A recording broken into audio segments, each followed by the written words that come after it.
C'est bon?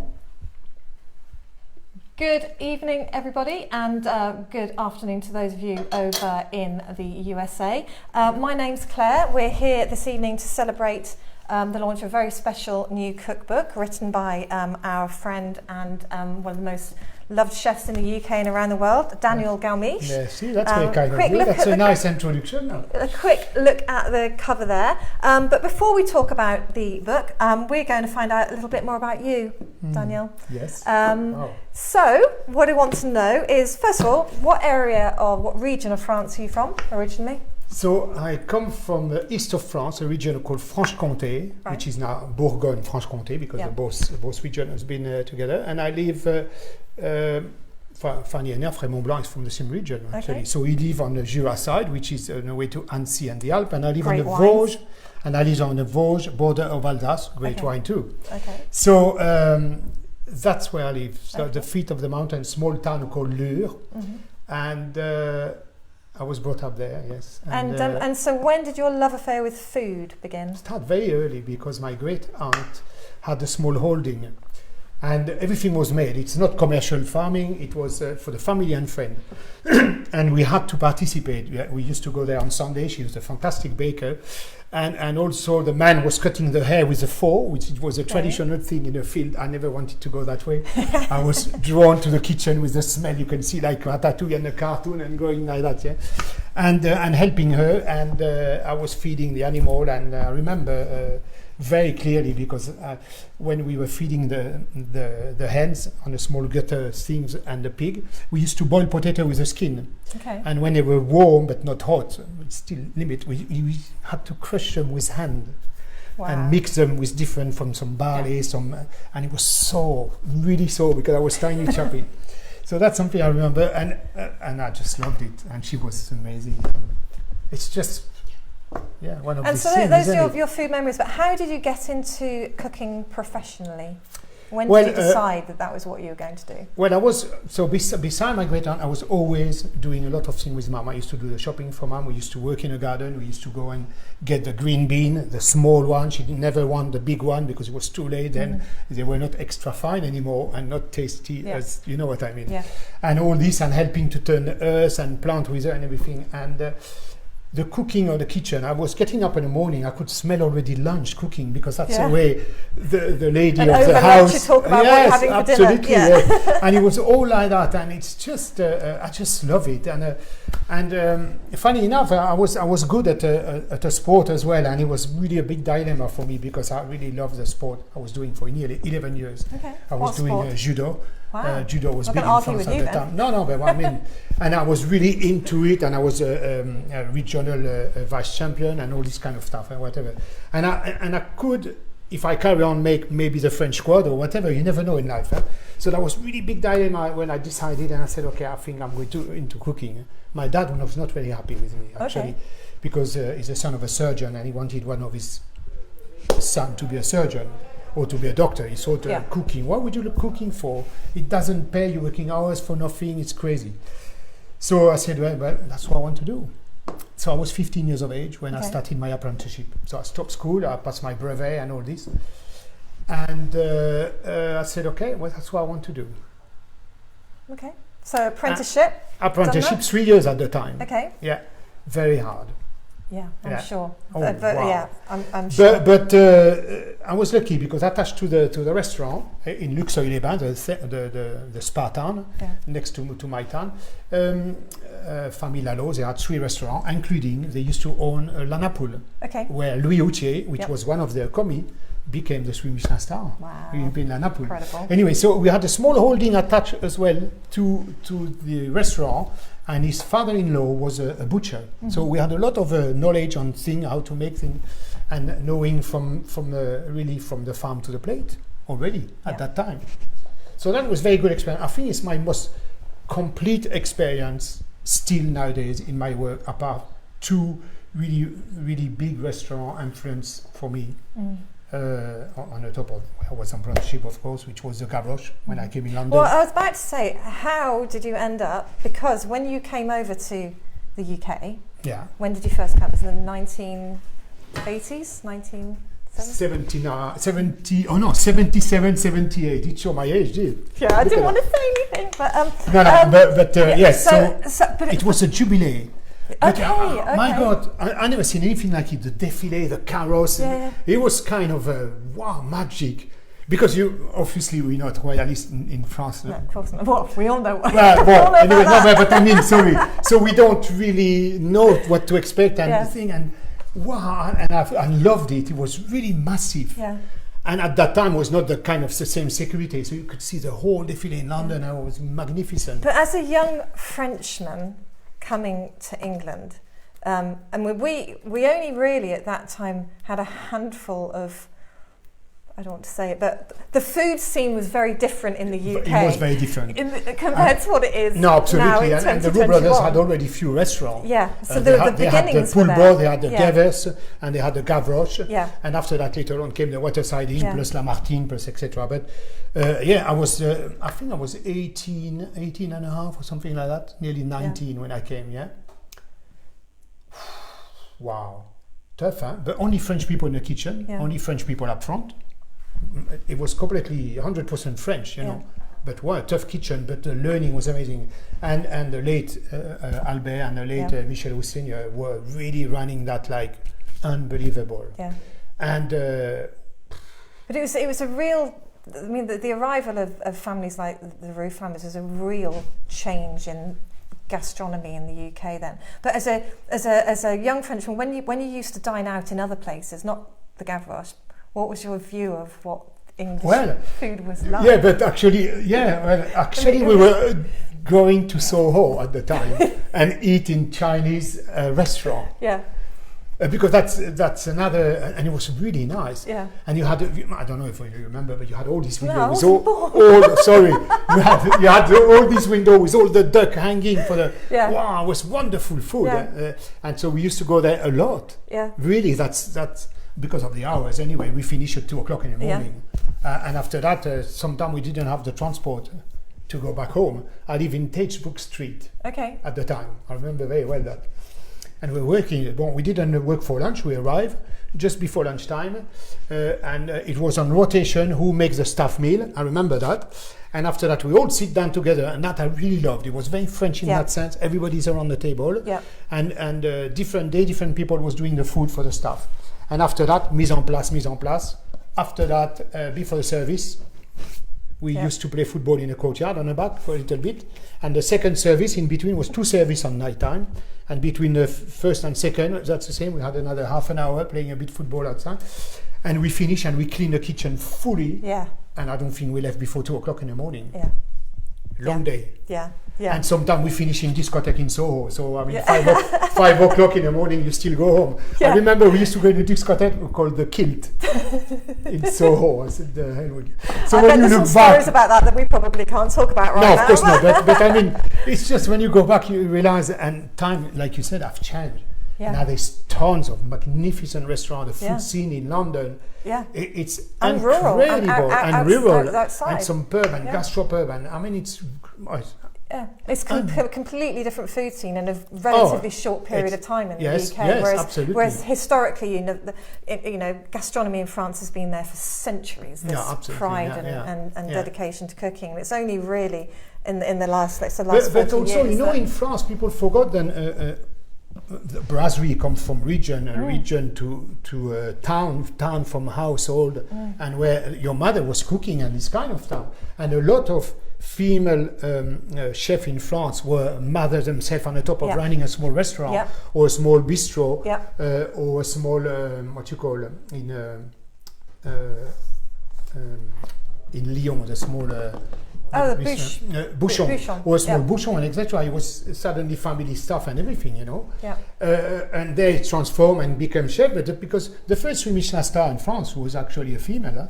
Yes. Of course. Absolutely. So was not a guy. And people tend to forget that. And I put a small note actually this year when Claire became 3-star. Saying, and it's so great to see. It's fabulous. I love it because I work with a lot of female and done promotion when I lived in Singapore with a female chef from south of France. That was my guess. It was not a male chef. So, as a young French chef coming to the UK, when you could have, with your pedigree, you could have worked anywhere in the world, and you have worked on the plate. Why did you decide to make the UK your home? Well, it's because, first of all, the reason I came in England, I thought I was good in English. It was quite funny because I was one of the first in my class. I've done English first language, English second, because I didn't like another language. And and I arrived and I thought my English was good, and suddenly a taxi driver with proper London accent just said, well, or whatever. And so I couldn't understand, so I gave him the small note I had of the address of the garage. I said, that's where I'm going. Anyway, but UK, which actually become my home by default. Yeah. I used to live in Sweden a little bit and do demonstration and represent my region and thing. And so I wanted to apply for a visa to live in Sweden. That was in 84, 85. Not that I don't like here, it's just because the way things was happening. And it was at the time, you remember, after Kosovo War and everything, then they stopped immigration in Sweden because they have a lot of immigrants from Yugoslavia or the old Yugoslav thing and whatever, and that's it. And so my English was good and everything, and I said, okay, well, I think I'm going to go to try Britain. And my first position was in Scotland, and it was out on an advert I found in Journal d'Hôtellerie in France, and the interview was in Paris. Okay. His cousin was running the Coco de Mer, which is a restaurant from the Seychelles, and it's him who was doing the interview for him in UK. And I had an interview there, and they flew me in Scotland to Nottingham, where I stayed for nearly 7 years. And that was my first head chef position, because in France you're not a head. How did you cope with the Scottish accents? Not too bad, actually. Really? Yeah, funny enough. But because in France you're not head chef before you're 27, 28. Yeah. It's very rare, you know. Yeah. So that was my first head chef position. It was very nerve-wracking because you suddenly ran a kitchen. Yeah. You know.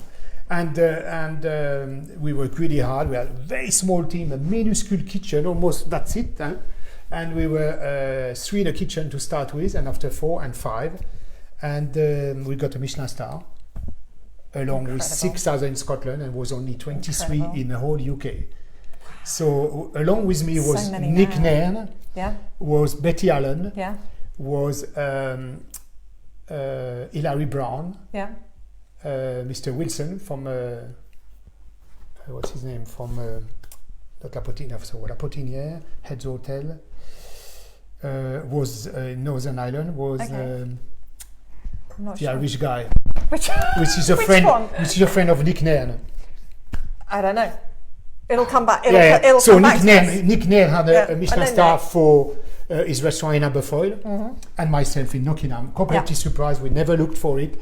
Nothing. We were concentrating using local produce already, because that was my background. So I've been using local farm sustainable produce for a long time. Well, you are, because we've been on trips together to see producers and suppliers. You are so passionate about produce and meeting suppliers and getting to know them face to face and seeing, because we did a caviar thing together in Paris, that was a really tough day actually. Spend all day eating caviar. Bruno was amazing. His knowledge, and that's why I like. You see, unless it's a friendship, it's a family. It's unless you know what they think about it, the produce, they're not necessarily their knowledge, because we know, like for the caviar, Bruno's got a knowledge which is unbelievable, but where they choose the produce, how it is made, why it is made, the conservation side of it, the sustainability side of it, the distribution side of it, everything is important, you know. And as you know, since COVID, a lot of people have realized now, then if it wasn't for the farmer, for the farmer to come to a market or to Yodo, like me, I use Riverford, for example, in here. If it wasn't for that, you don't eat, guys. You know, so I think that in that sense, COVID's been good for a lot of people realizing where the food comes from, how it is made, where, how, and everything. And I think we need to really care. There's not to worry about it. You know, we've got children, you, me, everybody, and unless we do something, they will not eat properly. We need to. But you get very excited when you go and see a producer and meet a supplier. Yeah, I do. I really, because I want to know everything. You know? I know. I've been with you. You and it's so important. Yeah. Even in here, in our house in here, I make sure that I know where all the products come from. Yeah. I've been here only for 1 year. I know all the farmers and the farmer shop and everything, and I talk to them about everything. Yeah. And it's a great relationship because you learn so much. I learn every day. Yeah. I mean, it's just crazy. And it's a two-way relationship, because often the suppliers will learn from the chef as well. So absolutely. There's feedback. And well, yes, because for example, during COVID, I work with a gentleman who called the Black Farmer. You've heard of him, yeah? Yeah, Wilfried. And since then, I do a couple of stuff for them and recipe, and I haven't been to the farm yet because obviously we couldn't, but I will. Yeah. And that's very interesting what they're doing, and what and he's not the only one, obviously, but. It's great. And it's been tough. It's been tough for everybody the last kind of 12 to 15 months. But in particular, it's common knowledge and obvious when all the lockdowns happened that pubs, restaurants, hotels, and everything were going to be shut. But actually, our suppliers, their businesses were kind of devastated overnight as well. The ones that rely on chefs and people into it. But there's been quite a lot of a few companies have really now decided that they're going to have a home element to their food service element. So, for example, I know that you're cooking with white asparagus, and there are several food wholesalers that normally only you could access that now are doing an at-home delivery services. Correct. For example, Wellux, they suddenly had all this produce that would have gone to food service. They've opened it up and they've started doing Wellux at home, and anybody at home can now log on and get. And when you see the difference in quality from what you get from a proper wholesale food service supplier compared to what you buy in a supermarket, I mean, don't get me on that. It's just extraordinary. Even with the most simple of ingredients, the difference is just so extraordinary. It's massive. But it's quite nice that home cooks can now access. With that, so I'm not going to do it. But home cooks can now access some super ingredients from your suppliers and other chef suppliers, and that's really important. So, French countryside cooking. Yeah. When did this all first start? During lockdown. Okay, it's a lockdown because book. I had time to relook at the season properly. Yeah. In a sense, and I'm here in the middle of the nature. Yeah. And I just reassessed my thing and everything, and I said, okay, that's we have to do something about the countryside food of it. All the location, all the season, the spot where you can find, and that's why the chapter are kind of very precise, because if you look at the chapter and description, it takes you there straight away. It does, because and you don't need to be French, you don't need to be German, you don't need to be British. Everybody will recognize that, because everybody in their childhood have been walking along edges, along a river, along woodland, along the copse, along this and that, and people will recognize what I'm talking about. They said, "Oh my God, yes! Do you remember, Mum? We used to collect blackberry in the edges over there and everything." And you can see you see it. Yeah. And so for me, it was very important, and it's kind of from meadow, stream, and hedgerow. Yes, so you know where you are, and obviously there's a drawing made in here, it's beautiful, and it tells people, okay, all right, I understand what he means now and whatever, because they had time as well to reassess themselves as well, people at home, and some of them, I was lucky, I can't say that because I'm in nature compared to somebody living in a city who was there's not a lot of foraging to be done in Soho. No, but I mean, but by reading, you know exactly what I'm talking about. And when it's all reopened, so next week, starting already, people will go again for a long walk and we're looking for blackberry season and the plum and the prunes and the apple and the pears, etc. And I think, and that's where it comes from. There's a lot of new recipes. Some of them I adapt for my wife and using, for example, I made a cake with wild thyme, which I found. What do you call this yellow dandelion flowers? Have you made dandelion honey? No, you can make dandelion honey. You can possibly, yeah. So I'm doing a dandelion cake with wild thyme and lime. Nice. And because you can eat these yellow beautiful flowers, but I remember when I was young as well, we picked some of the purple flowers in the thing, and they're very sweet. You just suck and the nettles. And the nettle as well. I've done wild nettle and wild watercress soup as well out of that, which you find near small stream and edges and everything. So, or me here, taking the apple from that orchard over there. Yeah, amazing. So which is full But of yellow plum and. Each recipe's got a key, hasn't it? In terms, it tells you which season. Yes, we've done a small recipe, legend at the time, or the there's front little logo, which is. and I really like that you've got a whole load of basic recipes. So the kind of the standard that you'll refer back to, like chicken stock, vegetable stock, fish stock. And I made them quite simple because you. So you start with that. So you've got your basics covered before you move on to. I think it's important to have the basic. But no, you can buy a lot of good stuff nowadays, and there is also a lot of good stock out there. A lot of we were talking about it earlier, so you can start. But it's good to make your stock if you've got time, obviously. Yeah, absolutely. That's for sure. Huh? Yeah, absolutely. But you've got two things that really jumped out at me because I mean there are so many television programs for cooking now, and whether it's Great British Menu or MasterChef Professionals or anything. And often you see the dehydrator and you see a sous vide. And so for somebody at home, they're like, well, I haven't got one of those. But actually, you tell people how to do it at home. Yes, that's it. So these things that you see on television, you actually explain how they can dehydrate food at home. Yeah, with the smoking, you can use a small wok and something like that. Because obviously, yes, we don't have the material, and people say, oh, it's okay for you guys, you're professional kitchen. But you use a wok with a small grid, an aluminium foil, and that's where I do the duck with some tea and rice, for example, and a bit of brown sugar. So it creates the smoke, and you can, whatever, which is great. And it's practical, sun-dried tomato or this kind of thing. Obviously, if you don't have the sun, you can use the oven. The sun is.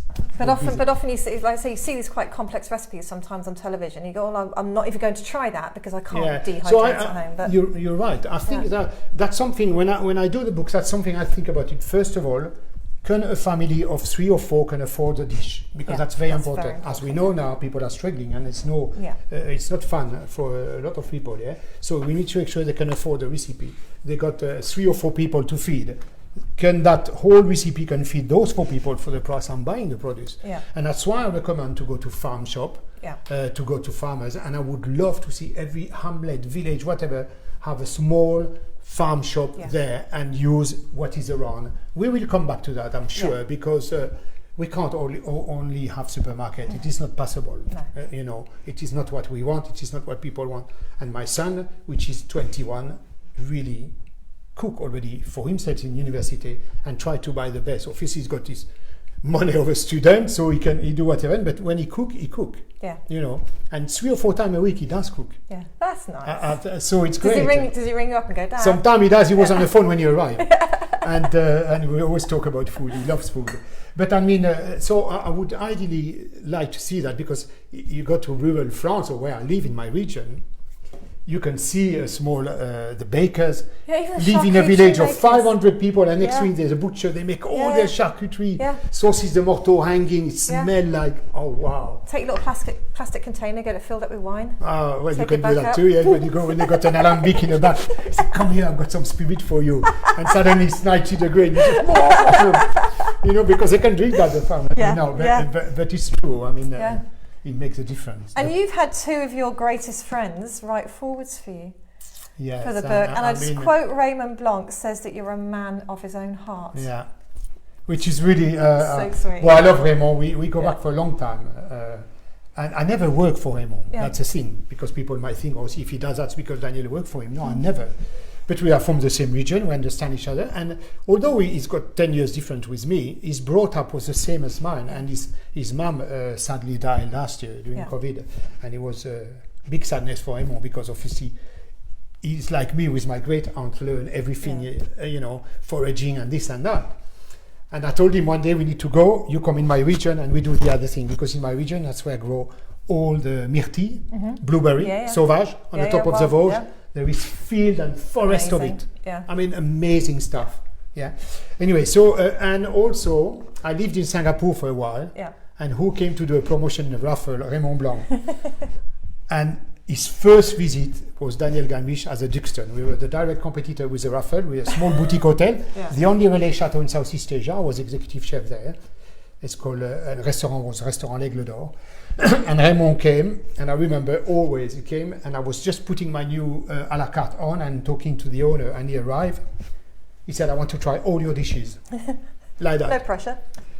And he was late to go for his promotion. The raffle had to phone him because we were enjoying and chatting away and everything. He made it off just on time, but he was trying everything I was doing. I said, I want to try. And and when I was in a vineyard, he used to come in a vineyard because he finished one of his books in a vineyard. So he took a room for a few days to finish because he needed peace and everything. Yeah. And he ate with me and he ate there and he called me and we had a chat and we meet each other. I go in Manoir, he comes and he's not far away from here, so he's going to be here soon. Yeah, I'm sure. But sure. What he wrote is wonderful. Oh, it's beautiful. I mean, I never worked for him. I just. But I think we. If you were going to cook a 3-course meal for Raymond Blanc, what would you cook him? That kind of what chicken. We're having later. Yeah. Regional theme with lovely cheese from my region. Yeah. And some very good British cheese. We shouldn't forget that now. British cheese. Incredible British cheese. Wow, fabulous cheeses. Yeah. I mean, they came, I think, first in category 2. They're doing cheese which are unbelievable. Yeah, and that certainly when you arrived in the UK all those years ago. I love the Barkham Blue. That's one of my really. So many. Yeah, and that before was not there. Now they're really doing it fabulous. Yeah, we're hot. So I would have a half and half cheese, half in our region and half British. Yeah. Definitely. So before I would never have that. It's funny the way things change. Yeah. But they're doing really well. It's fabulous. Yeah. So I would cook a really nice, because in Jura, in his region, specialité is poulet au mori, poulet au vin jaune. Yeah. I would do that. Yeah. Okay, cool. Yeah. And the second forward, I want to know what you're going to cook for this guy, who described you as a kindred spirit. Yes, he's very kind. Warm and energetic. It's nice, isn't it? That was Heston. That was Heston. Blumenthal. Yeah, that's the same. We've been friends for a long time. Yeah. He used to come when I ran Harvard. And he used to come and see Professor Barham in Bristol University, where he started to be interested in molecular food and everything. He stopped always and eat the scallop dish. Always. He loved that scallop dish I was doing, which was with caramelized cauliflower puree. Okay, yeah. Scallops and different sommité of thing roasted and etc. And he loved that dish. And we became friends there. And since then, always. Yeah. Every time we don't see each other all the time, but every time we can catch up exactly where we left it. Yeah, yeah. I mean that's amazing. He talks about how obviously your and Cleveland he used to come to his style of cooking and yours are totally poles apart, but you have a real connection when it comes to produce and talking about food and ingredients and things like that. Always, and he loves classical food. Yeah. So I would do a classic dish as well. He loves that. Yeah. Absolutely. Yeah. Because although he does all this molecular whatever, he eats really traditional. And he lives in Provence now. Yeah. So he's using all what is around him already, and he goes to the new Michelin star as well once in a while to just he's another great guy. Yeah, no, they're two great forwards to have from two equally respected and loved chefs in their own field. Everywhere this guy. Yeah. I mean, so absolutely. What are you cooking for me? Well, I'm doing asparagus. Okay, of course. Yeah. So it's a season of asparagus, as you know. So here we are, asparagus. Okay. So obviously that's the famous one. Wye Valley. Wye Valley, which is very well known and everything. Wye Valley and Yorkshire are two regions in the UK that grow tons of asparagus, really well. And some of them come from Isle of Wight as well. Yeah, and Isle of Wight, of course. And they've got good asparagus there as well. And so, so just to show the difference, obviously, we know white asparagus, unlike the green or the purple, is graded. There's no graded for that. Or I'm not talking the size of the stem, but graded as quality. Okay. So this is the highest grade you can find. Huge piece of But the reason is that is because it doesn't have the what we call filament in French in it. It's really soft, very nutty, and really silky. And they are graded because of the really nuttiness and quality. Yeah. So the bigger, the rarest in a sense, or the most whatever. So that's what we're having tonight. So it takes a little bit longer to cook. With green asparagus, if you pass me a green, is there a? I mean, I've never done it, but people often say that sometimes you have to feel. So you just bend it like that, and where it breaks, it's where all that can be eatable and tender. But don't get me wrong, you can use that to do a stock or a soup, except the back one. So you just break it once more in here, or even twice, for example, and you use that for a soup or whatever. But you wouldn't do that with a white asparagus. Or a puree when you're in a fine dining, like we used to do. We use all the rest to do a puree, for example. So the risotto of asparagus is made with a puree mix at the beginning with the bouillon you made from when you peel the asparagus and you do a kind of jus of asparagus. So everything is connected. And obviously as you know, we take all this kind of thing because we're always stupid in this lifestyle environment. I don't do that at home. Like that. Okay, so you got all this the same around. Actually, this one needs to be taken, Daniel, thank you. And after that, you peel them, and sometimes we finish them by hand. So the guy who is dealing with the asparagus and all the same height and all the same, yes. Sorry, yes, it's true. And you peel the rest and you stop up to here. Okay, for example. So, but this one are not grading, but this one grow with the sun, with the weather and everything. This one grow in the dark. That's the reason they are white. Because it's all the same. And as white asparagus and green asparagus are the same. The difference is white asparagus is grown in the dark. So they build dome on earth, and sometimes that come out a little bit, and they recover it as well. And they got a special kind of, I don't know what you can call that, a clip or whatever, to go and cut them. Because asparagus, and when the temperature is right, and I think it's over 30 degrees. So, I mean, asparagus takes a long time to get going, but then when it starts growing, if the temperature conditions are right, it can grow at 1 centimetre an hour. An hour, yeah. So they have to, and you can hear it. At the high temperatures, apparently you can hear asparagus growing, which is why they have to harvest kind of 7:30 in the morning, 3 p.m. in the afternoon. Otherwise they'll have asparagus up here. Very hard labour. People don't realize we're all running in the supermarket or wherever, or farm shop, or you have to wait so many years market, to get anything. Absolutely. And suddenly we don't realize how much labour goes. I mean, people non-stop, and it's a hard labour. It's not like, and you need to rush, like you said. I did an almost twice a day. When the temperature conditions are right, you have to harvest asparagus twice a day, otherwise it'll grow too much. Not surprised. Incredible. But how do you prepare this one is graded, like I said. So we're going to do the white one. So the white one, water is on, used to be on. So now it's going to be on now. And I'm going to cook it. You can steam it, of course. It's a very fine oven you've got there. Yeah, it's incredible. It's great. And if anybody can see the oven, it's really cool. So you can all grill it. Obviously, you can pan fried it with a bit of butter or whatever. But I'm going to steam it. It's better because of the way we want to keep it warm and serve it with a vinaigrette. So vinaigrette, traditional French vinaigrette, but the acidity comes from the juice of the white grapefruit, so you don't need vinegar in a sense, And also I'm using boiled egg, but that's very French, that's very traditional. My mom used to do that a lot. A little bit of parsley, and we're going to use these lovely flowers from coppercress, which is actually the friend of all the chefs. As you know now, we've been there. We've been there. Incredible place. Amazing what they do. Amazing the research and where they go in the world and everything. Do you know what I love about coppercress? I mean, they're all brilliant, and we've been there, and we've seen the lengths that they go to grow everything. But the story of coppercress, I mean, Rob Barn, the guy that set the company up, he is as obsessed about one tiny shoot. Oh, absolutely as unbelievable. Else. And he was so when obviously with lockdown, there's so much produce that they couldn't get rid of, like everybody else, and he was turning it into kind of little nutritional shots and smoothies, and delivering it to hospitals out in Holland, because he couldn't bear to waste. He's so tied to nature, he couldn't bear to waste a single shoot. So one of those glass houses with billions of plants in is as important as one tiny we met him, we had a great time at it. It was fabulous. So that's it. You peel, but not you peel from here to there, because you can't, contrary to this one, which sometimes people don't peel, for example, because they're very tender. This one you need to peel it. It's very, very hard, very kind of. Well, you can use it to do as well, a small bouillon one, whatever. So you keep it that way, beautiful. You can see, and it's very tender. Even raw like that, you can. You can almost down in it like that. And so we're going very simple like that. I'm cutting it a little bit because that's just where it's been cut from. And I'm going to cut it again in here. Okay. And I'm going just to put it in here, and it's going to cook for about 8 to 10 minutes. Okay?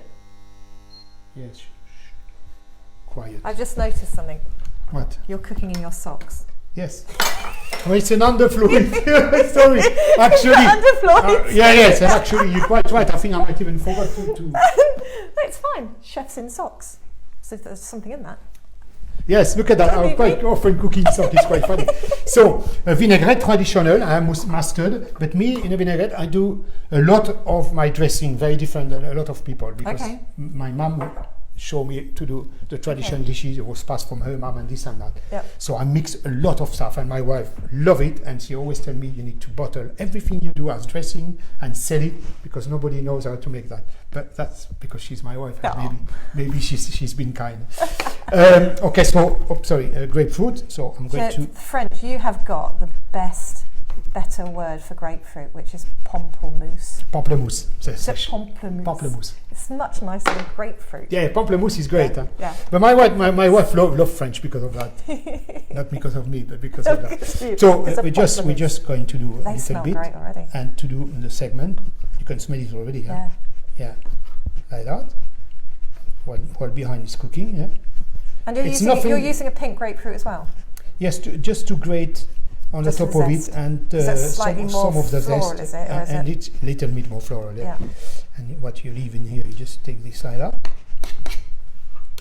Very simple. I put all that in here. This is a nice healthy dish. Sorry? It's very healthy. Very healthy and seasoned. And when you do segment, it's quite easy. Bon, sometimes there's you cut the first one like that. Yeah. Okay, for example. Okay, but the second you push it. Okay. I'm going to try that at home. You push it, you see, because there is a small, you can see that, the small envelope, so you don't need to cut it, only the first one, and you just push it like that, and it comes out. See? Oh, very nice. You can see? And you do that with lime, you do that, so you got perfect segment without bothering. Up, push it. Up. Nice. And let's finish this one, because I eat grapefruit a lot anyway, so yeah. That's breakfast prep for tomorrow. Yeah, and after that I press that. I need the juice. Okay. Okay, so you don't waste anything. Okay. Yeah. Keep the juice in here, and this one I will grate later on. Okay. And now we're going to do. That's cooking behind slowly. We're going to do a dressing. So I've got eggs as well, which I cook because I mix eggs with it. They're hard-boiled eggs. Hard-boiled, but in the same time, kind of still.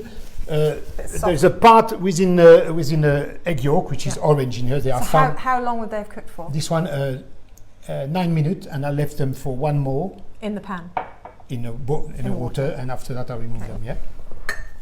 So a bit of mayonnaise. The reason I add mayonnaise because the white asparagus is very nutty, so that reminds me a little bit. So I don't need as much as that. Will remind me a bit of the silkiness and the softness of the thing. Yeah. After that, mustard, of course, like a French dressing. Yeah? I love mustard, so I put a little bit more. Because do you like English mustard too? No. You don't like it? No, because there's sugar in it, and I don't like it. Okay. Because it's changed completely sorry, it's not. It's because it's changed completely the idea of mustard. It's fiery, isn't it?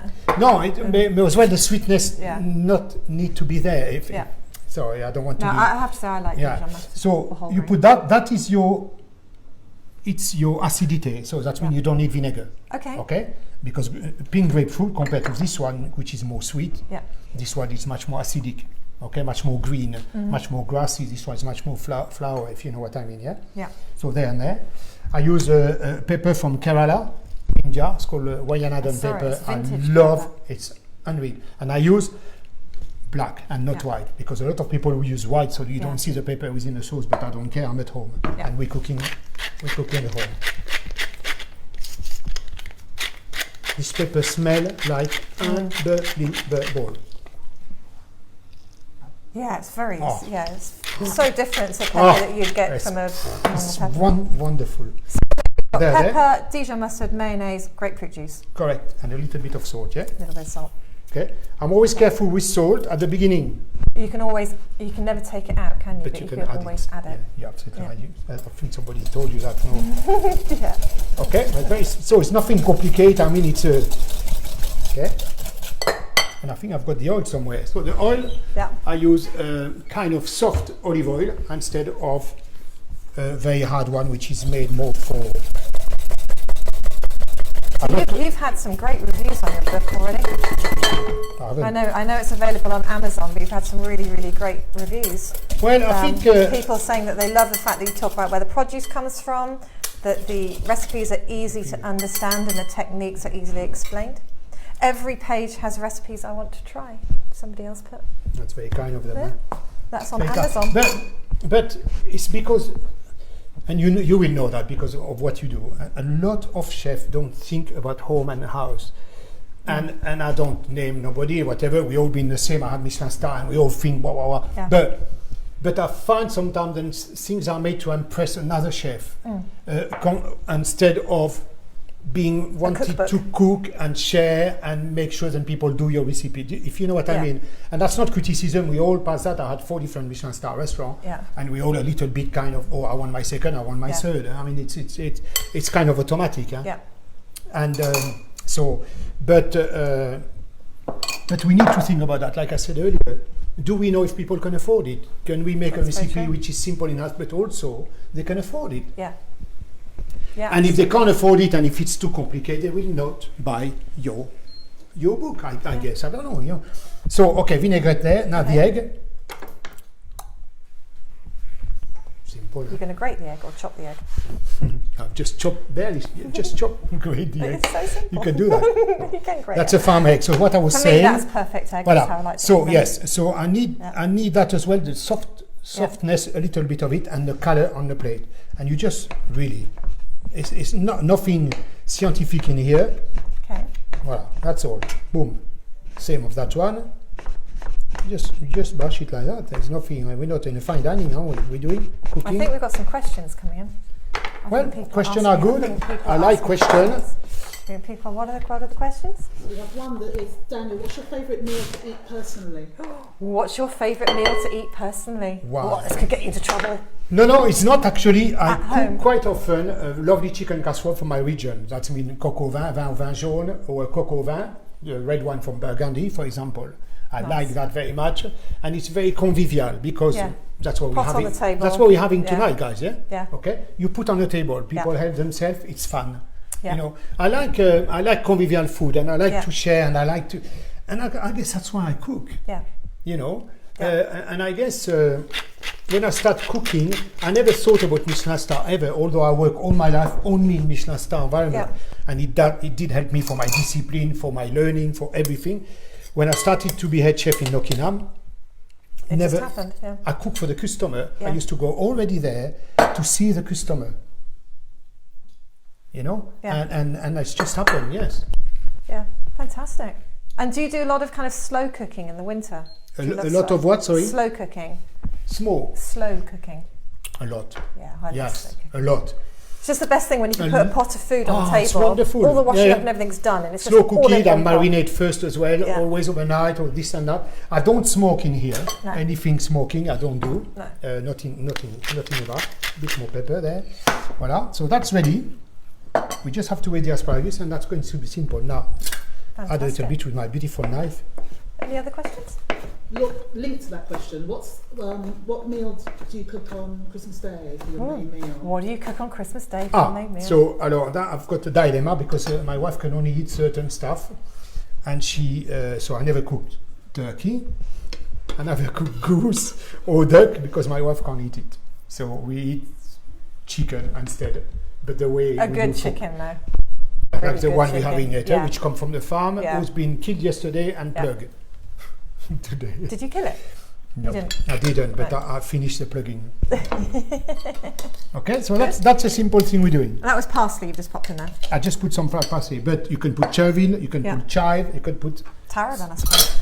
Tarragon, but it's strong. So the problem of tarragon, you will take out of your asparagus. Yeah.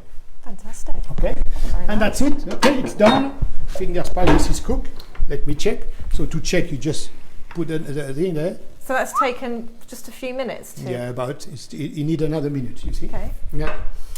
So and that's it, and that's all. And we got to add some lovely there. And that thing, people always think, oh wow, flowers on the plate, this and that. But it adds to the dish if it's the right thing. So this is a bean blossom. Yeah. Okay. And when you eat it, the nuttiness and the flowery thing goes very well with the dressing and the asparagus. Yeah. Really because beautiful. quite often people will see. Well, there are two things, aren't there? Quite often people will see things on the plate and just think it's for decoration. It's not. It's on the plate for a reason. It's got a flavour, and Yes, that's there's what for me, you're right. But for me, it's an accent. Yeah. The thing is, and you've seen, we all Yeah. seen. You go to places and sometimes it's overdone, Yeah. and Yeah. suddenly, because they are very strong, the micro herb, for example, Yeah. is one example. You eat a micro tarragon. You were talking about Yeah, yeah. tarragon. Yeah. That's it. Huh? Yeah. One is enough Yeah. by far, because But otherwise, they can be used as ingredients as well. They're not just all about a garnish. They can actually be used as an ingredient in a recipe, and that's yes. and so in terms of nutrients and vitamins, and you know, a lot of these kind of like broccoli cress and things have got such high concentrates of vitamins. Because it's just the shoot is the start of the thing itself, so that's Yeah. where all the concentration and Yeah. goodness is. Yeah. And that's why people, you see, like that. Me, I eat all the None of stem, it. we never threw them. Yeah. But the stem flavor, when you crunch one, is more than there is there. Yeah. And people forget that. They just cut, clack, clack, clack, in Yeah. the bin automatically.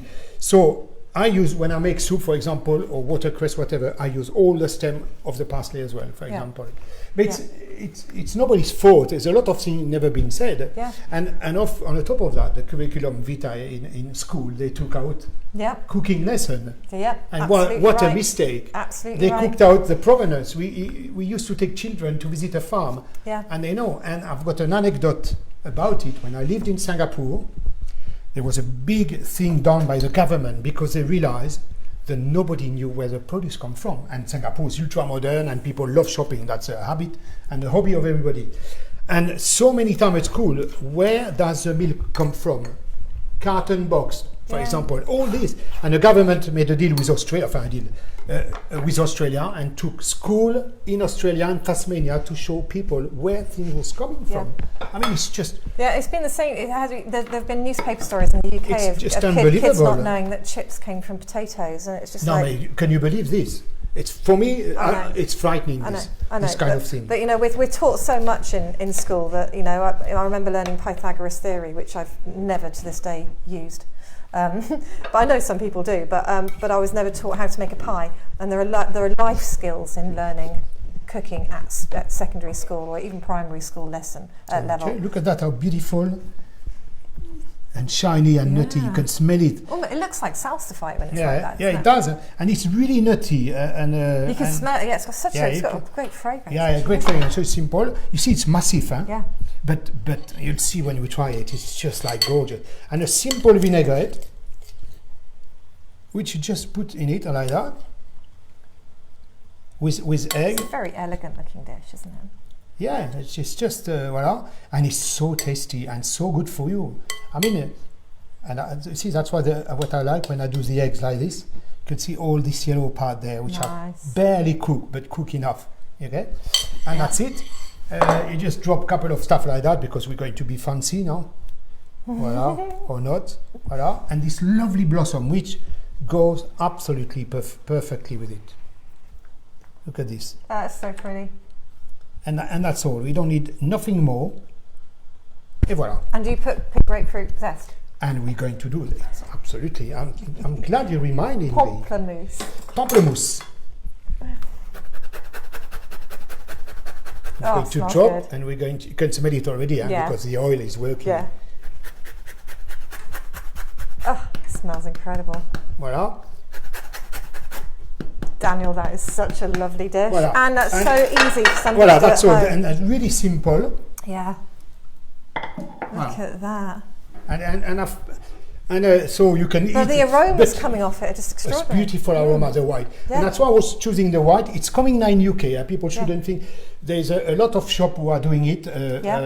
Like you were saying, some Wellick's at home and for example, first produce. First choice produce, which is the one who Yeah. supplied me. Yeah. Really beautiful, and people should try. There's a huge difference. Yeah. This is very, for me, grassy, Yeah. very very tasty. I love them as well. Yeah, yeah. But more grassy, more green, if you're not in a sense. Not I'm talking In with the colour, flavour. but you know what I mean. If and you were flavour. if somebody couldn't get white asparagus and they wanted to do that dish with green asparagus, what would you change in that dish? Well, I would probably make up. Then that would be the juice for the dressing and the Okay. segment, like we're going to put there. Yeah. We need to put a couple of segments as well, which I just remind myself. Yeah. So I would use the grapefruit more than this because it's a little bit more sweet and more Yeah. floral. So Yeah. it goes.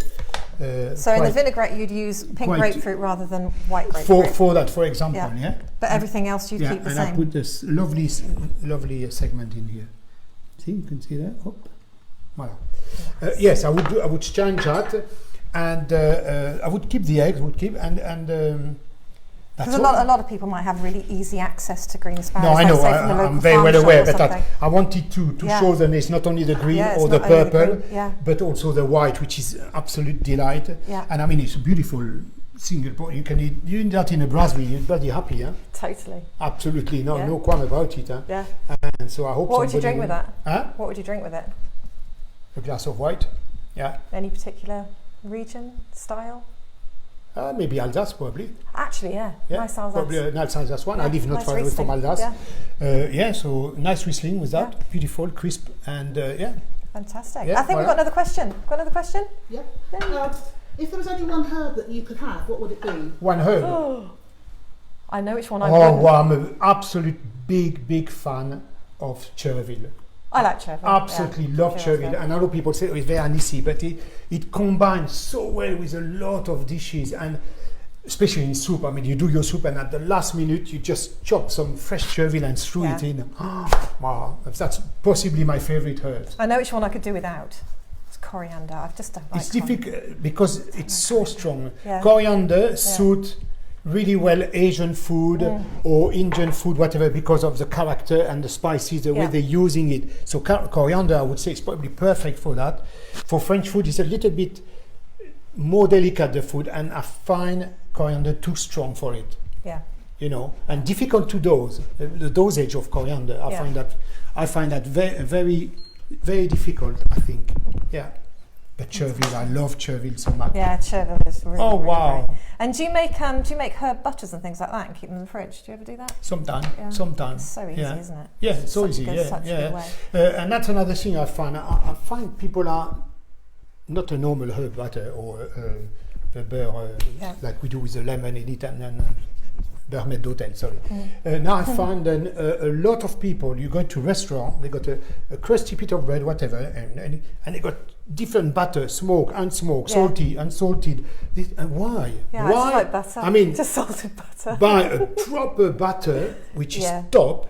Yeah, and there's a lot, huh? Again, we've got some brilliant butter manufacturers in the UK. So, Nowadays, that's it. Yeah. And that's all you need. Yeah. People, I mean, that is something, you know, why would you make and blitz a butter and make a quenelle? Yeah. I mean, just a sorry, really, I'm not a really being good an old salted fart, butter. am I? Have we got a question, Martin? Did you say? Yep. What? So Frank from Coppert Frank from is Coppert. asking what's your favourite ingredient to cook with, and then Chef Kieran Bishop, what's your favourite dish you've ever made?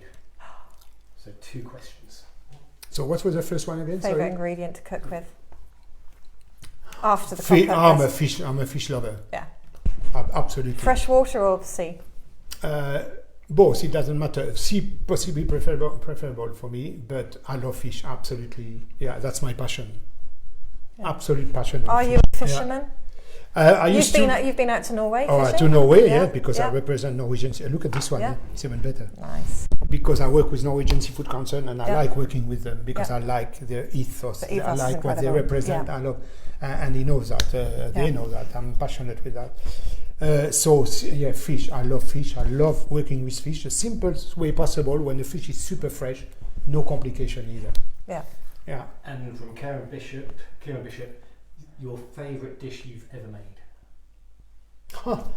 There was it's funny that apart from the one you've cooked for us for this evening. No, I'm going back to my fine dining time when we had the Michelin star and all this. We used to do a really, really great pigeon when I was at Harvey's.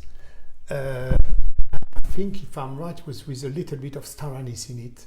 Nice. Is that a farmed pigeon or a wild? Squab? Squab pigeon. Corn fed, so really fat. Plump. And I love working with pigeon. I used to love that dish. Yeah. Really proper fine dining. We used to work with the legs and cook them and confit them first, and after man, the word. Tiny little We're legs. so stupid, and that's why sometimes fine dining, I look on the back of it and I said, what? But actually, everything I do is related with the same thing. When I do my garden or this kind of stupid thing, I make the edges must be this and this and that and that. See, I'm upset for the last few days because it's been raining and I need to read all of it now. But anyway, but you know what I mean. It's just the way we are brought up. Yeah.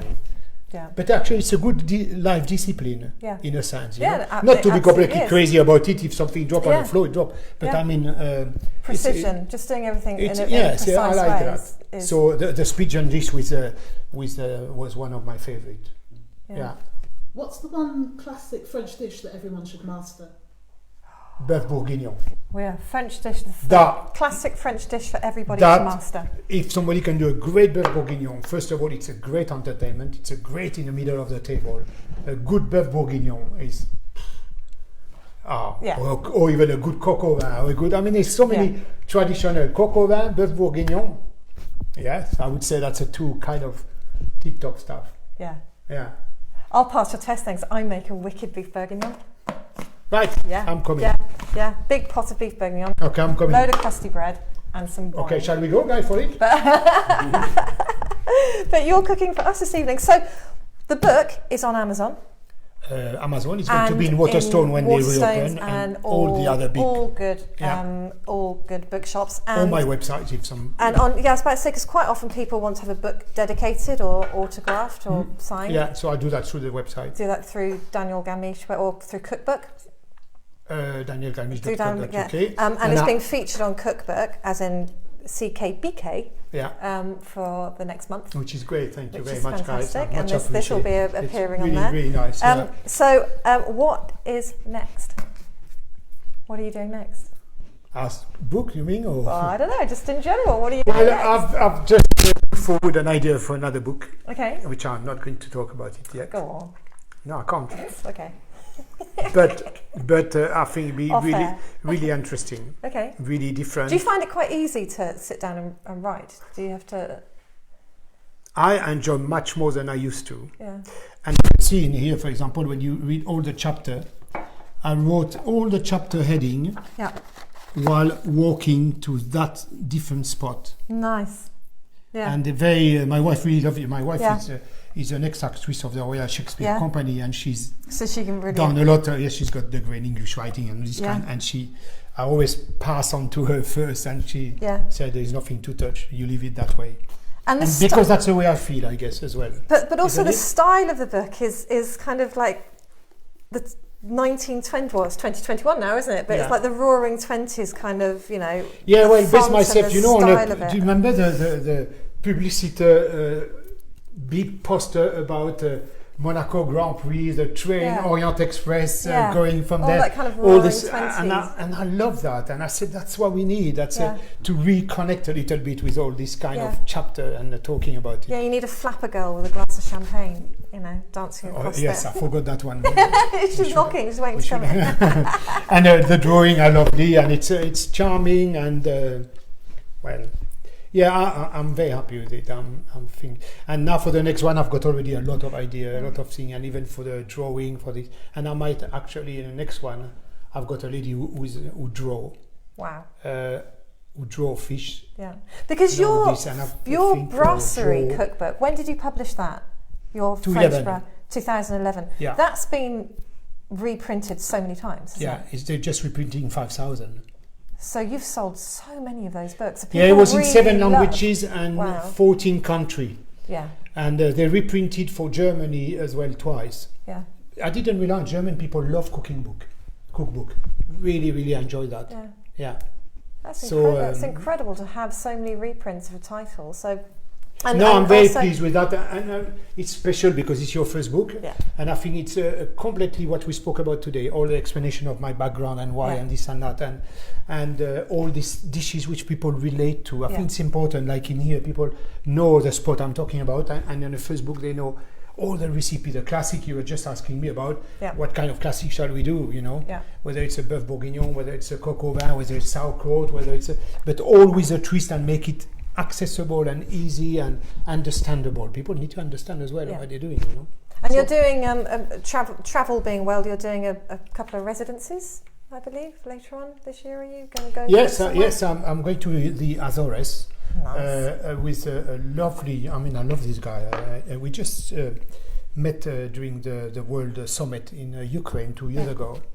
So talented, it's amazing. And what I like, I guess, about him, like we do, he's using 100% Portuguese produce. He doesn't want anything from around the world. Yeah. And he was struggling because he's a fanatic of soya. Yeah. Soya sauce and all this, Yeah. and he didn't want to. So he found a way of doing it with mushroom and rotten mushroom and this and that. He does a lot of marination, a lot of salt things, and well, anyway, it's super guy. They call him the Noma of Portugal.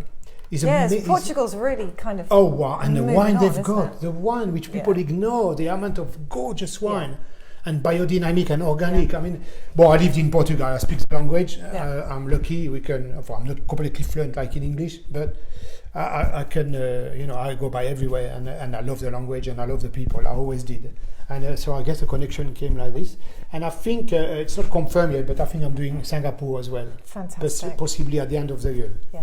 Obviously, COVID permitted permitting, for everything, but the other rest is something I want to discover. I've never been. I lived in Singapore, so it's a bit different. But the other rest, it sounds incredible. the only plantation of tea and coffee in the whole of Europe. Yeah. Unbelievable, incredible. because the climate suits all that. Yeah. Yeah, and apparently it's amazing to see. And do you have to take a team out there with you, or are you using? No, his I'm going staff? on my own and use all their produce, 100%. Yeah, fantastic. Oh, we've got time for one last question. Actually, before we have the one last question, what are you cooking for supper? For us, I've done chicken casserole. Well, chicken casserole, you see that? Can we have a look? Well, it's just... no, I'm trying to show it to the camera, so everybody's a bit jealous. Just chicken casserole, classic. That's our supper. Yeah, and a small, not finished ratatouille in here. Fantastic. There. Look at that. But it's not finished yet, because ratatouille, the best is to have it the following day. Yeah. So many dishes are like that, aren't they? That actually cook them, let them chill, leave them overnight, and then have them the following day. Quite often they taste so much better. I do that in here as well, a lot.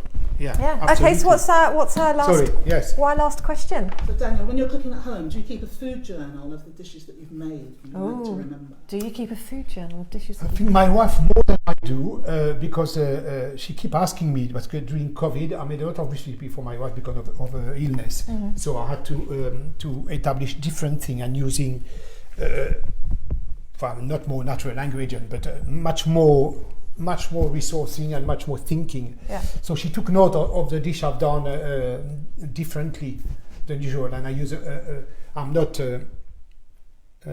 specializing in spices like Indian would be, because it's from thousands and thousands of years of culture, from the Silk Road to past to grandma to great grandma to what they do it naturally. They know by smelling the mix then it's perfect. Us we learning about it. And I've used a lot of spice because she need for illness a lot of spices, including curcuma, turmeric, and all this kind of black pepper from Kerala or etc. So I've done a little bit different thing with an accent with spice, but not to take to be in your face and oh my god I can't eat that. No, just delicate and just new mix, and use a lot of ginger, a lot of lemongrass, a lot of wild thyme, chili, and all this kind of thing, grated lime, fresh, and turmeric, and curry, but the one from Bombay, I don't buy the other one. Special, Is there any country that you haven't been to that intrigues you in a food sense that you'd like to go to? Yes. Where? Absolutely. I would like to do India and Sri Lanka. Absolutely. Well, not now, obviously, with what's happened, unfortunately, which is really, really tough for people. I'd love to do Vietnam, Laos, and Cambodia, absolutely, which is the old French colony, but it doesn't matter.